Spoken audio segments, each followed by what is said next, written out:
जो होगा देखा जाएगा। किससे? परमात्मा से।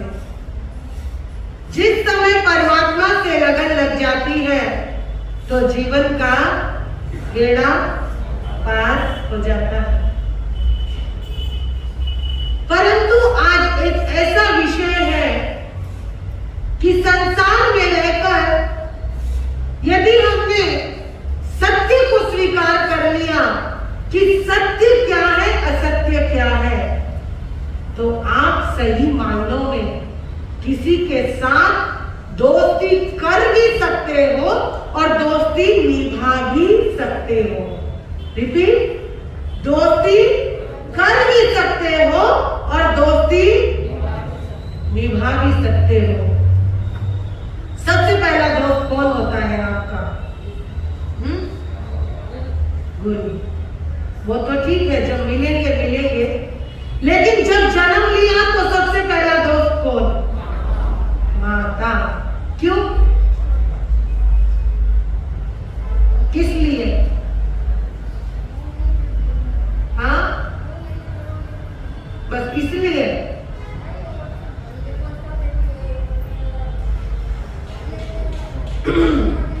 जन्म देने का मतलब माँ मित्र नहीं होती। माँ क्यों मित्र है? क्योंकि पहला कदम संस्कारों से वही बढ़ती है। पहला कदम संस्कारों से वही बढ़ती है। और दूसरा मित्र पिता, सब जानते हो। दूसरा मित्र पिता, तीसरा मित्र, चौथा मित्र, हाँ, कल्याण मित्र। मेरी बात मुझे ही सुना दे। चौथा मित्र होता है परिवार। कौन? परिवार, क्योंकि वो हमारे सुख दुख में साथ देता है। कौन? परिवार। और अगला मित्र समाज। एक ऐसा मित्र है जो चाहे तो आपको संपूर्ण दे देता है। क्यों? संस्कारों के रूप में, संस्कृति के रूप में, समाज में उठने बैठने के रूप में आपको सम्मान दिया जाता है। किसके द्वारा? समाज के द्वारा। किसके द्वारा? समाज के द्वारा। अगर समाज नहीं होता तो फिर यहाँ कोई रिवाज नहीं होता। समाज नहीं होता तो कोई रिवाज नहीं होता। रिवाज नहीं होता तो कोई परंपराएं नहीं होती। परंपराएं नहीं होती तो कोई बंधन नहीं होता। और बंधन नहीं होता तो फिर कोई किसी को बंधन नहीं होता। बंधन में ही बंधन है, याद रखना। बंधन नहीं तो बंधन नहीं। और अगर आज हमें आप बंधन करते हो तो कहीं ना कहीं परंपराओं के दौर पर, कहीं ना कहीं बंधन के रूप में, जीवन तो आपका भी वही है, हमारा भी वही है, लेकिन आपने हमको बंधन क्यों किया? बोलो, क्यों किया? एक साधारण से रूप में अगर आपके सामने कोई आराध्या या कोई संयति या कोई हिमानी आपकी ही लाइन में बैठी होगी तो आप बंधन करोगे क्या? करोगे? नहीं करोगे। क्यों नहीं करोगे? कारण बोलो ना। अपने दिल की दर्द कभी तो निकाला करो। दिल की पीड़ा है ये कि आप हमें क्यों बंधन कर रहे हो, हमारे को नहीं कर रहे। अभी एक महाशय ने पूछा आपका परिचय। मुझे बहुत बुरा लगता है जब कोई परिचय पूछता है, क्योंकि अपना कोई परिचय ही नहीं है। जन्म ले लिया दुनिया में लेकिन अभी तक परिचय ही नहीं है। परिचय है सिर्फ एक ही है कि ये चोला परिचय है, महावीर मेरा परिचय है, मेरे गुरु मेरा परिचय है, वरना अपना कोई अस्तित्व नहीं है। कितने सालों से महाराष्ट्र में हो? बताओ, फालतू में टाइम पास करते ना। कितने सालों से महाराष्ट्र में हो? इतना पूछ लो कितने सालों से इस संसार में हो, तो जवाब दो। अनंत अनंत भव बीत गए इस संसार में घूमते हुए। कौन आपके माता पिता है? पता नहीं कितने जन्म बीत गए। इतनी कुक्षियों से जन्म लेने के लिए एक अल्लड़ का परिचय हो गया है। महाराज साहब कितने साल से इधर हो? जब साधु बन गए तो कहीं ना कहीं तो जाएंगे ही। ये क्या परिचय हुआ? हमारा वक्त ही इसमें खराब हो जाता है। कोई दर्शनार्थी आएंगे, भीड़ की भीड़ आई, हम पूछते हैं हाँ भाई तेरे बाप का नाम क्या, तेरे दादा का नाम क्या, परदादा का नाम क्या, वो 20 मिनट इसी में खराब हो जाते हैं। अगर 20 मिनट हमने पूछा कि तुमने कितने कुसंस्कारों को छोड़ा है, कितने कुव्यसनों को छोड़ा है, रात्रि चौगियार करते हो या नहीं करते हो, कितने तुम पापों की आलोचना करते हो, कितने पापों का त्याग करते हो, तो वो तो एक बात भी हो गई। हम भी बड़े मजे से पूछते हैं भैया तुम तो आ गया, धोखा जी आप तो आ गए, लेकिन साथ में आपके घर से कोई नहीं आया। उसमें हम इतना वक्त खराब कर देते हैं, पर वो वक्त तो खराब होता ही चला गया। इसीलिए महावीर ने हमको ये रूप दिया, आपको ये रूप दिया कि अपने परिचय को समझो। तुम्हारा परिचय क्या है? तुम्हारा परिचय ये नहीं खाली साधु बनकर बैठ गए और खाली प्रवचन दे दिया। हमारा परिचय तो अनंत अनंत भवों से चल रहा है, लेकिन आज भी अगर हमने अपने आप को नहीं जाना तो वो भी हमारी कहीं ना कहीं कायरता है। माँ की कुक्षी मिली, संस्कार मिले, सम्मान मिला, समाज में सम्मान मिला, फिर एक परिवार मिला, व्यापार मिला, सभी का प्यार मिला, एक से एक मित्र मिले, लेकिन फिर भी हम कोल्हू के बैल की तरह घूमते जा रहे हैं। कोल्हू के बैल की तरह घूमते रहते हैं। उसको पता है मुझे बस घूमना है, मुझे घूमना है, मुझे घूमना है। हमारी हालत तो उस इंसान की तरह है कि हमको सब कुछ ज्ञान है। ये नहीं कि आपको ज्ञान नहीं है, आप अज्ञानी नहीं हो, आपको सब पता है। सबसे प्रथम मित्र, अभी हमारा प्रश्न चला था, हमारे संसार में सबसे प्रथम मित्र हमारे कौन है? 2500 वर्ष पहले जो आए थे वो थे महावीर। वो थे हमारे प्रथम मित्र, जिन्होंने सबसे मित्रता करी, चींटी से लेकर हाथी तक मित्रता करी। उनको क्या किसी से प्यार थी? उनको क्या किसी से लेना देना था?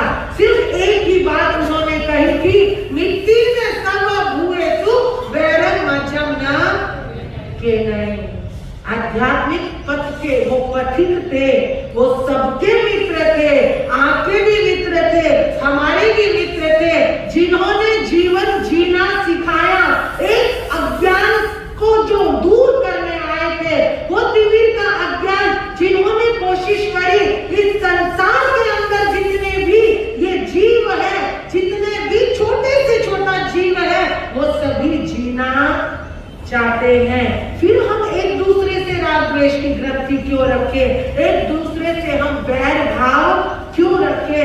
बंधुओं, ये संसार है और इसको समझना ही पूरा सार है। और वही सार समझाने के लिए भगवान ने प्रैक्टिकली लाइफ दी हमें। उन्होंने प्रैक्टिकली लाइफ दी। उन्होंने कहा कि ये चींटी भी तुम्हारा दोस्त बन सकती है, ये हाथी भी तुम्हारा दोस्त बन सकता है, ये शेर भी तुम्हारा दोस्त बन सकता है। जरूरत है अपने अंदर शुभ संकल्प को लाने की। भगवान तो भगवान थे, ये मत सोचना कि इसके लिए उनके पास शेर हाथी एक जगह बैठते थे। आपके अंदर भी वो शुभ परमाणु आ जाए तो आपका भी कोई द्वेषी नहीं रहेगा, आपका भी कोई शत्रु नहीं रहेगा।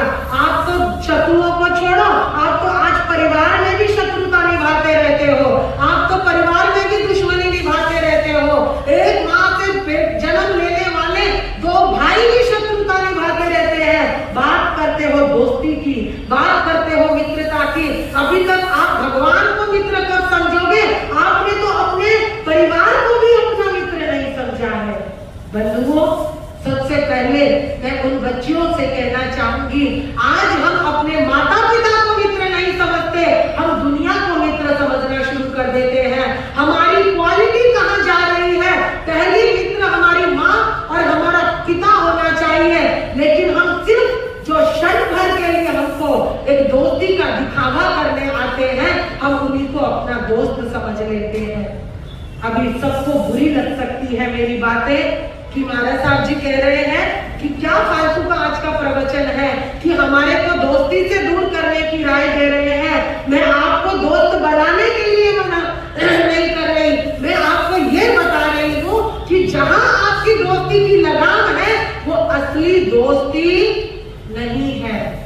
असली दोस्ती नहीं है। एक लड़की एक महाराज के पास आई और कहने लगी, गुरुजी मैं बहुत दिनों से सुन रही हूँ, मेरी बात को ध्यान से सुनना, 4 भी सुनेंगे तो 4000 तक आवाज जाएगी। गुरुदेव मैं रोज सुनती हूँ, मेरी माँ आकर रोज बोलती है, आज गुरुदेव ने ये बोला दोस्ती मत करो, आज गुरुदेव ने कहा अच्छी दोस्ती करो, आज गुरुदेव ने कहा अफेयर मत करो, आज गुरुदेव ने कहा कि किस तरीके से लड़कियां लड़कों में उलझ रही है, लड़के लड़कियों में उलझ रहे हैं। गुरुदेव कोई और प्रवचन नहीं मिलता क्या आपको? क्या रोज रोज रोज रोज आपने खुद ने तो संसार छोड़ दिया और हमारे लिए आप पार्टी बनाते जा रहे हो? आप रोज रोज क्या भाषण में बोलते हो, अफेयर मत करो, ये मत करो, वो मत करो। गुरुदेव ने कहा पहले तो तू ये बता, तेरा किससे अफेयर चल रहा है? तेरा किससे अफेयर चल रहा है? गुरुदेव का मुख देखने लगी। गुरुदेव ने कहा बेटा मैं तेरा पिता की तरह हूं, तू मुझसे अपनी हर बात कह सकती है। बेटी ने कहा, उस बच्ची ने, गुरुदेव मेरा 1 साल से एक दोस्त है। क्या है? एक दोस्त है। कितने साल से?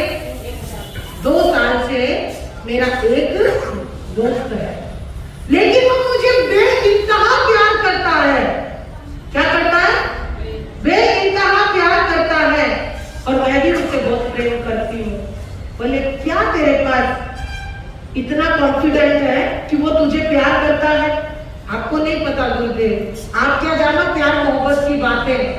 और माँ को पता है वो मुझे प्रेम करता है, इसीलिए माँ रोज आकर मेरे कान खाती है कि तू उसको छोड़ दे, तू उसको छोड़ दे, तू उसको छोड़ दे। ये बताओ ना गुरुदेव, दोस्ती करनी कोई गलत बात है? गुरुदेव ने कहा दोस्ती करनी गलत बात नहीं है, लेकिन तू मुझे ये बता तेरी दोस्ती कहाँ तक है? उसने कहा गुरुदेव 2 साल हो गए शादी नहीं हुई, लेकिन मेरा उसके साथ पूर्ण रूप से कांटेक्ट है। गुरुदेव ने कहा लड़के के माँ बाप को पता है? हाँ गुरुदेव सबको पता है। अच्छा तो तू भविष्य में क्या चाहती है? गुरुदेव भविष्य में मैं उसके साथ शादी करने वाली हूँ।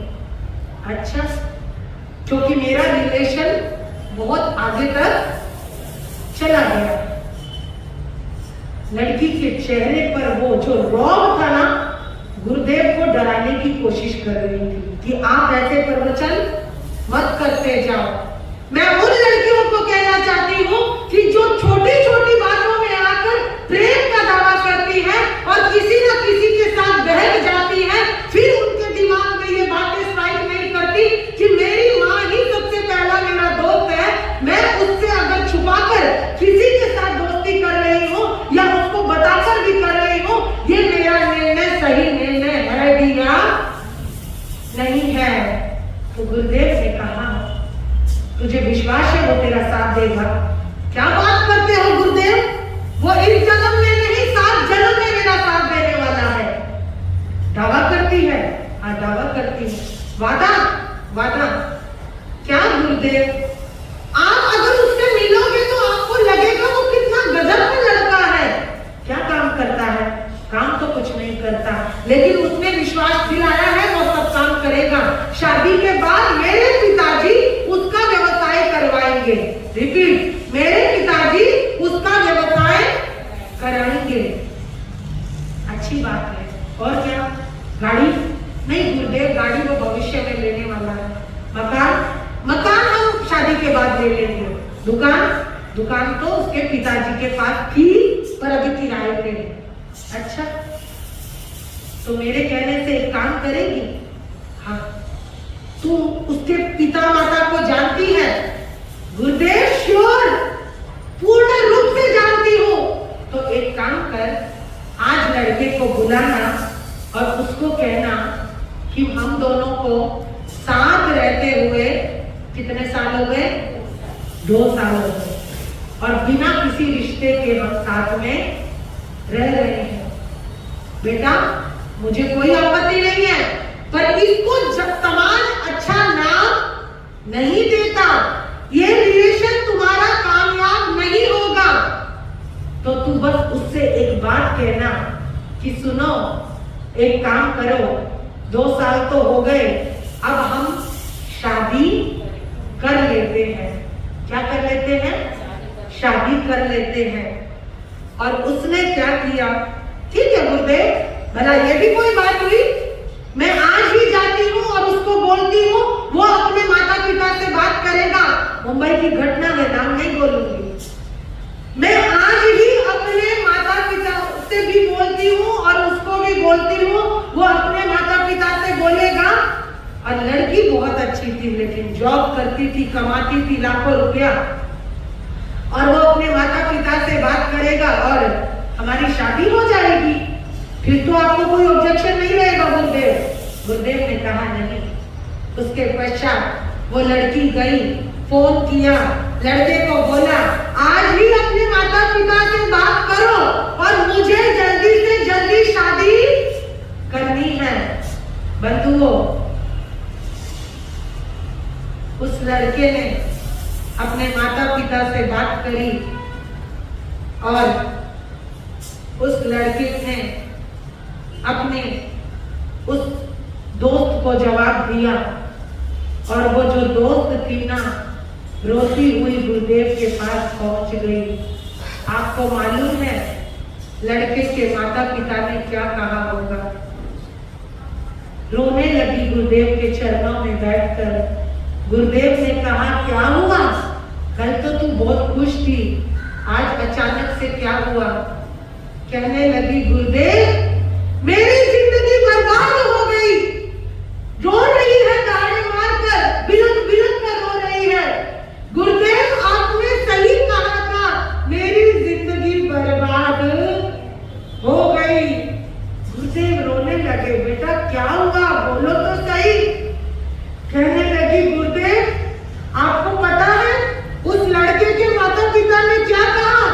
क्या कहा? गुरुदेव आप सुन नहीं पाओगे, आप सुन नहीं सकते। जो उस लड़के के माता पिता ने कहा, उस लड़के के माता पिता ने कहा, तू पागल है क्या? उस लड़की से तो एक वेश्या अच्छी है, जिस लड़की से तू शादी करना चाहता है, जिस लड़की ने शादी से पहले अपना सब कुछ तुझे सौंप दिया, वो अच्छे घर की लड़की हो ही नहीं सकती। गुरुदेव उन्होंने मुझे इतनी बड़ी गाली दी है, मेरी जिंदगी खत्म हो गई। कल तक मेरी माँ मुझे समझाती थी, तू उसके पास मत जा, लेकिन मैं अपनी माँ की एक बात नहीं सुनती थी, मैं अपने पिता की एक बात नहीं सुनती थी, मैं अपने भाई की डांट नहीं सुनती थी। लेकिन आज उस लड़के ने मुझे फोन करके कहा कि मेरी तेरी शादी नहीं हो सकती। ना मेरा भविष्य अच्छा रहा, ना मेरा वर्तमान अच्छा रहा। वो लड़की सुबह सुबह कर रो रही थी और गुरुदेव कह रहे थे, देखो बेटा, मैंने इसीलिए कहा था कि जिंदगी में कोई भी निर्णय कहीं पर भी बिना सोचे समझे मत लो। एक छोटी सी दोस्ती कब तुम्हारी आंखों पे पट्टी बांध देती है, कब तुम विश्वास में विश्वासघात कर बैठते हो, कब तुम्हारे साथ कोई तुम्हारा दिल तोड़ देता है, कोई तुम्हारा यूज करता है, कौन तुम्हारा मिसयूज करता है, तुम्हें खुद को भी पता नहीं चलता। तो मेरा कहने का भाव, आज एक फ्रेंडशिप डे है और आज के दिन इस फ्रेंडशिप डे पर एक जरूर अपने आप से वादा करना, जो तुम्हारे माता पिता निर्णय ले वही दोस्त तुम्हारी जिंदगी में होना चाहिए। बेटा, कल्याण मित्र का मैंने अभी कुछ दिन पहले एक विषय निकाला था। जो मित्र तुम्हें कहे, चलो आज मंदिर चलते हैं, चलो आज स्थानक चलते हैं, चलो तुम्हारी माँ के पास बैठकर 4 बातें अच्छी करते हैं, तुम्हारे पिता के साथ बैठकर कुछ सीख लेते हैं, तुम्हारी दादी के पास बैठते हैं, वही तुम्हारा सच्चा मित्र है। लेकिन जो मित्र कहे ना माता पिता को कुछ बताना नहीं, वो समझना कि तुम्हारा अच्छा मित्र सुसंस्कार हितकारी मित्र नहीं है, क्योंकि कोई भी मित्र अगर तुम्हें तुम्हारे माता पिता से दूर कर रहा है तो समझो वो तुम्हारा सगा मित्र होता ही नहीं। जो सगा है वो तुम्हें दगा नहीं देगा, और जो दगा देगा वो तुम्हारा कभी सगा हो ही नहीं सकता। बंधुओं, मित्र तो वो होता है जो विकल्प में डूबे हुए को संकल्प दे देता है, जो गिरते हुए को भी उठा देता है, जो तुम्हारी दुर्बुद्धि को भी सुबुद्धि दे देता है, जो तुम्हारे को हताश और निराश को भी एक उत्साह की भावना देता है। मित्र वो होता है जब कभी तुम षड्यंत्रों में उलझ गए हो तो तुम्हारे को बुद्धि का काम करता है और तुम्हारे साथ खड़ा हो जाता है। मित्र तो वो होता है जो किसी भी मार्ग पर परेशानियों में तुम्हारे साथ शास्त्र का काम करता है। मित्र वो होता है जो परिस्थितियों में गिरे हुए के साथ शास्त्र का काम करता है, शस्त्र का काम करता है, संकल्पवान बनाता है। लेकिन जो मित्र हो तुम्हें गिरा देना, वो मित्र नहीं होता। यहाँ 4 व्यक्तियों का नाम लेती हूँ। 4 व्यक्ति ऐसे हैं संसार में, संसार के इतिहास में। एक था दुर्योधन, एक था कर्ण, एक था सुदामा, एक था अर्जुन। क्या थे? एक दुर्योधन, एक कर्ण, एक अर्जुन और एक सुदामा। आपको मालूम होगा दुर्योधन का नाम पहले क्या था? दुर्योधन का नाम पहले दुर्योधन नहीं था। दुर्योधन का नाम था सुयोधन। क्या नाम था? सुयोधन।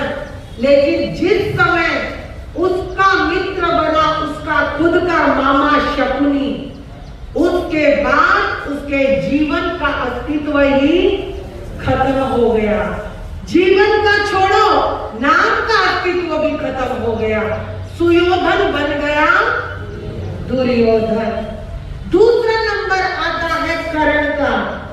आपको मालूम है जितना अस्तित्व 5 पांडव का था उतना अकेले कर्ण का भी था। किसका था? कर्ण का भी था। लेकिन जिस समय दुर्योधन का मित्र बना कर्ण, रिपीट, जिस समय दुर्योधन का मित्र बना कर्ण का भी अस्तित्व समाप्त हो गया। तीसरा नाम आता है अर्जुन। मालूम है आपको जब कुरुक्षेत्र का युद्ध होने लगा तो दुर्योधन के पास, कौरवों के पास कृष्ण की पूरी सेना थी। किसके पास? कौरवों के पास कृष्ण की पूरी सेना थी। लेकिन अर्जुन के पास सिर्फ एक ही था, उसका मित्र। कौन? कृष्ण। और कृष्ण ने ही अपने मित्र की मित्रता को निभाया कि उसका युद्ध किस प्रकार से जीत गया। जब कोई मोटिवेट करने वाला पॉजिटिव मित्र मिलता है, संकल्पवान मित्र मिलता है, तो जीवन डूबते डूबते भी फिर जाता है। ऐसे ही सुदामा थे, कहने को भिखारी थे, गरीब थे, लेकिन जब कृष्ण जैसा दोस्त मिला ना तो एक संसार में उनका नाम अमर हो गया। इतिहास में सुदामा का नाम अमर हो गया।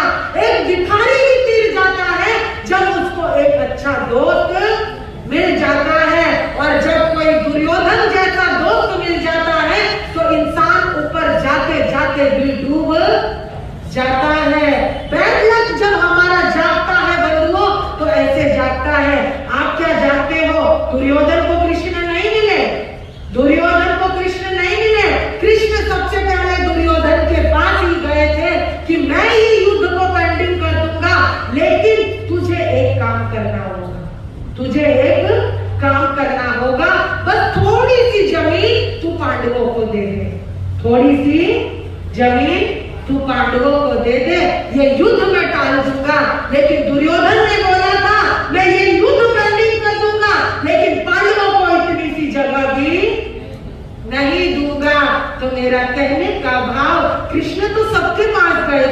भगवान तो सबके पास आते हैं, महावीर तो सबके मित्र है, लेकिन कोई जान पाता है, कोई अनजान बन जाता है। सूर्य तो सबको प्रकाश देता है, लेकिन कोई दरवाजा बंद कर ले तो उसमें सूर्य की क्या गलती है? कोई दरवाजा बंद कर ले, अंधकार में रहना चाहता है तो सूर्य की क्या गलती है? हवा तो सबकी मित्र है, लेकिन कोई पर्दा डाल दे तो फिर हवा का क्या दोष है? पेड़ तो सबको ऑक्सीजन देते हैं, लेकिन आज अगर हम धरती पर से पेड़ कटा रहे हैं तो फिर उस धरती का क्या दोष है? आज आपने उस धरती माता को इतनी प्यारी मित्र है कि पृथ्वी, पानी, अग्नि, वायु, मिट्टी सब कुछ दे रही है, लेकिन तुम लोग क्या दे रहे हो?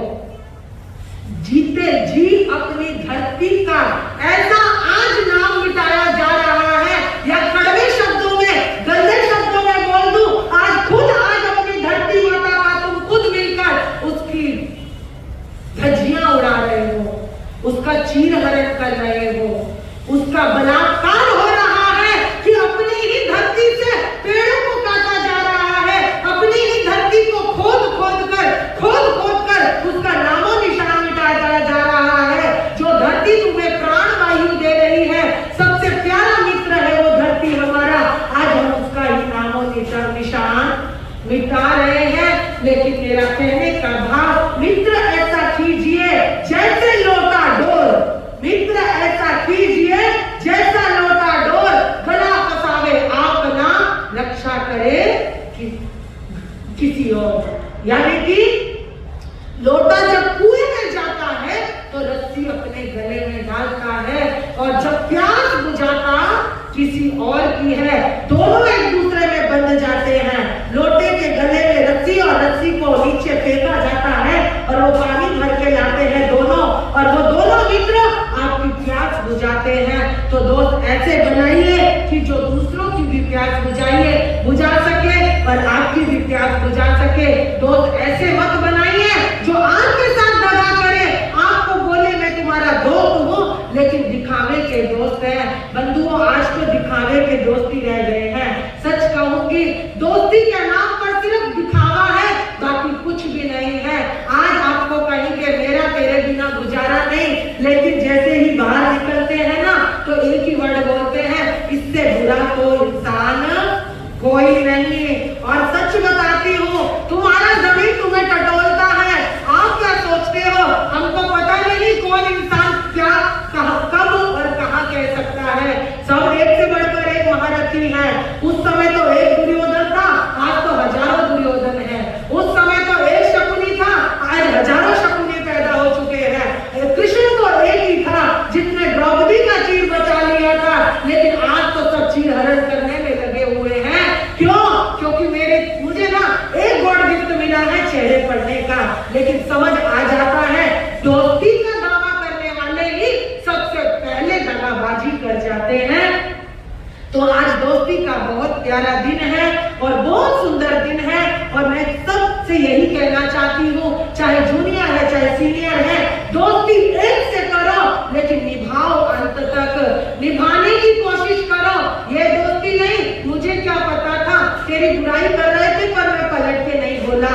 अरे दोस्ती तो ऐसी करो, तुम्हारे दोस्त के लिए किसी ने कुछ बोला है तो तुम गला पकड़ लो, कॉलर पकड़ लो। कैसे कौन होते हो तुम बोलने के लिए, इस दोस्ती की दीवार को तोड़ने के लिए, यहाँ पर नदियां भेंट करने के लिए। वो पक्की दोस्ती होती है जब आप जिंदगी भर एक दूसरे का साथ निभाते हैं, फिर चाहे वो आपकी पत्नी है, चाहे आपका पति है, चाहे आपके भाई है, चाहे बहन है। और भाई भाई में तो दोस्ती, मेरे ख्याल से रिश्तों में दोस्ती तो अभी उल्टी चक्की चल रही है। एक समय आएगा, उस पर भी विषय लूंगी कि तुम लोगों को जो दिखाई दे रहा है, हम जो तुम्हें देख रहे हैं, वो रिश्ता नहीं है। वो रिश्ता तो सिर्फ बोझ है, वो रिश्ता तो सिर्फ बोझ है। लेकिन कभी वन साइड दोस्ती भी निभाकर देखो तो तुम्हें आनंद आएगा। फिर तुम्हारे में और उनमें क्या कमी रह गई कि तुम्हारे अंदर वो क्वालिटी नहीं है कि तुम दोस्ती को निभा सको। दूसरों से क्यों अपेक्षा रखते हो? पहले खुद को झुकाना सीखो। जब खुद को झुकाओगे तो सच्ची दोस्ती हो जाएगी, वरना तो इस दोस्ती में कोई भी खलल डाल सकता है। कोई आएगा, दीवार डालेगा, और चला जाएगा और तुम एक दूसरे से मुंह फुला लेते हो। कोई कोई दोस्ती होती है जिंदगी के अंत तक भी दोस्ती बनी रहती है, लेकिन अब ये समझ नहीं आता कि आज अगर सबसे पहले खुद से दोस्ती करने की आदत पड़ गई तो फिर तुम्हारे पे भी मैत्री भाव आ जाएगा, फिर कमियां देखने की कोई जरूरत नहीं पड़ेगी। और जब कमियां देखते रह जाओगे तो फिर किसी से दोस्ती नहीं कर पाओगे। लेकिन एक ही बात कहूंगी, सबसे पहले खुद से दोस्ती करने की कोशिश करो। ये संसार तो आसार है और आते हैं और चले जाते हैं, लेकिन सबसे पहले स्वयं से दोस्ती करो। जो खुद से दोस्ती करता है फिर वो सबका दोस्त बन जाता है। एक ही बात सोचने को विवश हो जाते हैं कभी कभी। एक बात ख्याल में आती है, चंदा में दाग है, सूरज में आग है।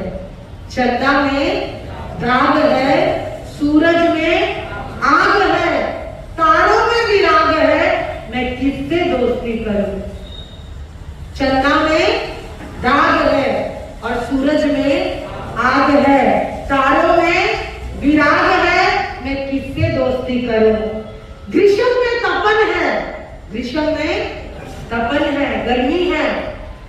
शीत में कंपन है, वर्षा में अनबन है, मैं किससे दोस्ती करूं।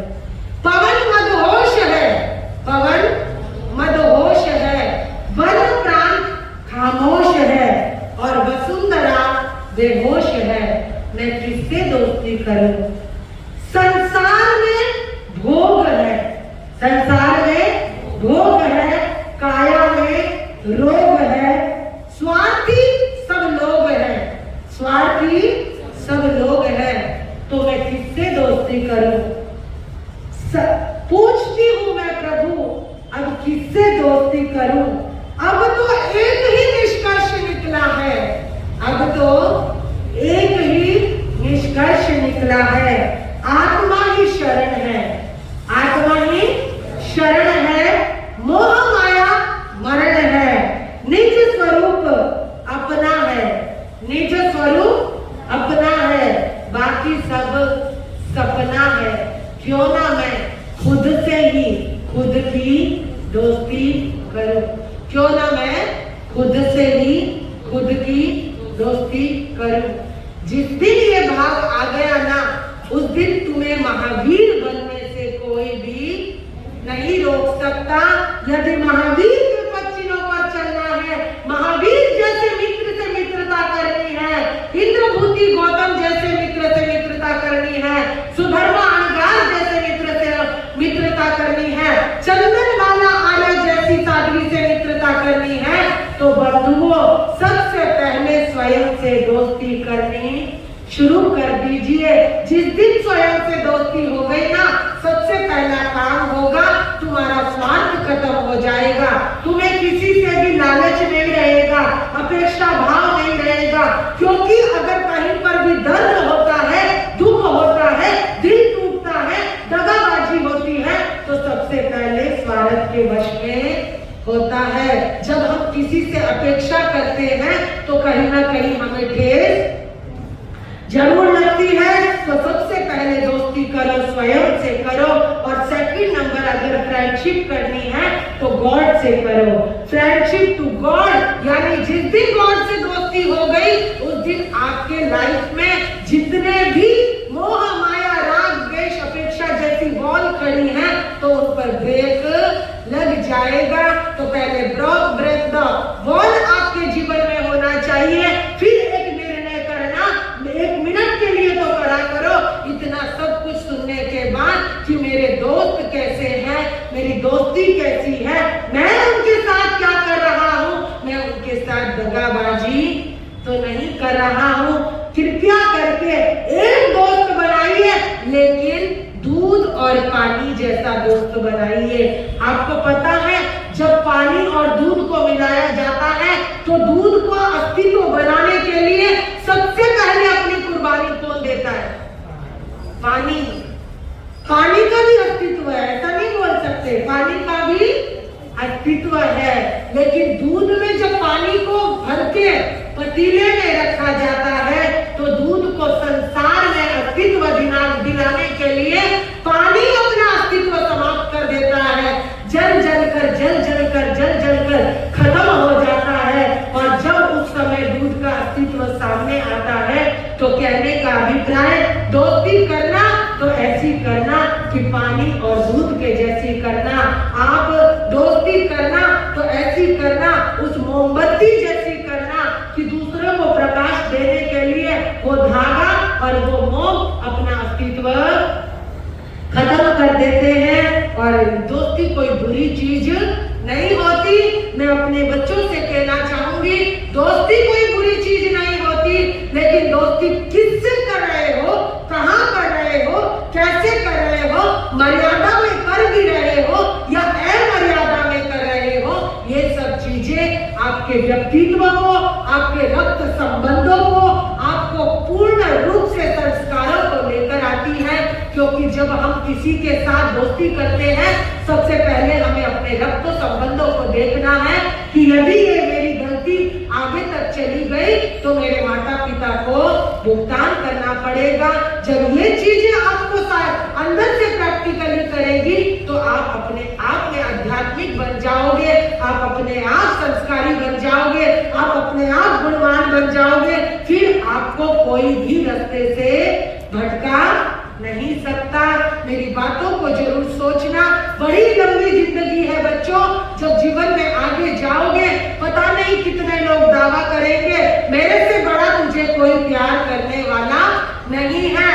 जिसने ये लाइन बोल दी ना, मेरे से ज्यादा तुझे कोई प्यार करने वाला नहीं है, समझ लेना वो प्यार तुम्हें करता ही नहीं है। क्योंकि जो तुम्हें प्रेम करेगा वो सबसे पहले बोलेगा, सबसे ज्यादा तुम्हारे माता पिता तुम्हें प्यार करते हैं, उसके बाद मेरी बारी है।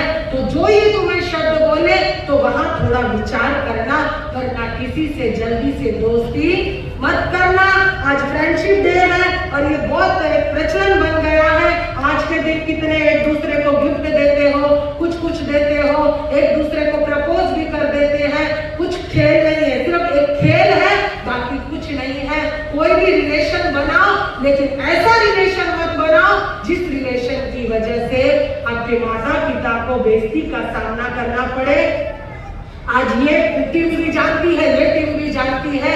आज दोस्ती कॉमन हो गई है बच्चों के लिए। रिलेशन नहीं, आजकल आगे फिजिकल रिलेशन तक आप आगे चले जाते हो। आपको इतना भी निर्णय लेने में टाइम नहीं लगता कि ये मेरा निर्णय बहुत आगे जाकर माँ बाप के लिए एक बहुत बुरी उनको सहन करने की जरूरत पड़ जाएगी। तो ये रिलेशन बनाते हुए फ्रेंडशिप डे पर आज एक वचन लेना, जो भी मेरी आवाज सुन रहा है, कि हम आगे भविष्य में कोई भी निर्णय लेंगे, दोस्ती करेंगे, लेकिन उससे आगे हम अमर्यादा में नहीं जाएंगे। ये खाली एक फैशन बनाकर दोस्ती नहीं करेंगे। तो आज का दिन ये दोस्ती दिवस है, मित्रता दिवस है। खाली कॉमन दिवस को बनाकर मत रखिए। बनाना है तो महात्मा गांधी जैसों को अपने जीवन का आइडल बनाइए, विवेकानंद को बनाइए, आनंद गुरुदेव को बनाइए, महावीर को बनाइए। तो आपका जीवन सही मायनों में आप फ्रेंडशिप डे कहला सकते हैं, इस डे को मना सकते हैं। वरना खाली आप होटलों में चले गए या अच्छे आप रिसोर्ट में चले गए, यहाँ पर वहां पर आपने मटर गश्ती कर ली, तो वो कोई आपके जीवन की सभ्यता या संस्कारी में नहीं आएगा। और वो सभ्यता और संस्कृति को जागरूक करना है तो समय पर आइए और समय पर प्रतिदिन प्रवचन सुनने की आदत डालिए। एक एक शब्द आपके जीवन को शब्दों से बांधकर पता नहीं आपके जीवन को कसौटियों में खरा उतर देता है। तो बहुत आज हमने ये विषय लिया है फ्रेंडशिप डे का। दोस्ती करो तो फिर अर्जुन जैसी, कृष्ण जैसी करना। दोस्ती करनी है तो दुर्योधन जैसी मत करना। दोस्ती करनी है तो शकुनी मामा जैसे दोस्तों से मत करना। करनी है तो फिर अपने आप को प्योरिटी में लाना है, प्यूरिफायर करना है, नेगेटिव माइंड में नहीं दोस्ती करनी। ये हमारा समय बढ़ गया है, 10:30 हो गए और 10:30 का अपने को समय मिला। और आज एक लाइन हमें फिरगल साहब सुनाएंगे दोस्ती के बारे में, प्यारा सा गीत सुनाकर। क्योंकि आज ये बहुत पुराने दोस्त हैं, ये जितने भी बैठे हैं ना, ये सब दोस्तों की मंडली मैं ऊपर से देखती रहती हूँ। नहीं ऐसा